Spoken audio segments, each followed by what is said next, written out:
Hola, hola mis queridos superpeques y superfamilia, ¿qué tal estáis? Hoy vamos a por un ejemplo práctico, a ver qué tal estáis integrando estos principios de la crianza consciente y permanentemente revisando pensamientos y emociones. Veamos, estáis en casa de repente y tu hijo, ¡pum!, sin querer, echa un vaso, ¡pam!, y se rompe en el suelo. ¿Cómo actuarías? A.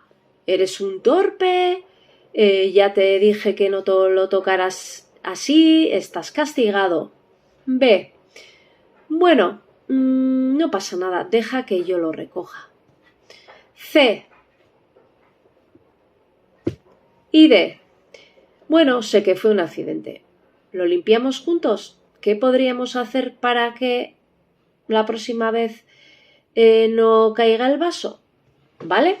Bueno, elígeme y ponme aquí abajo cuál es el que te parece el más adecuado desde el punto de vista de la crianza respetuosa y consciente. Venga, te espero.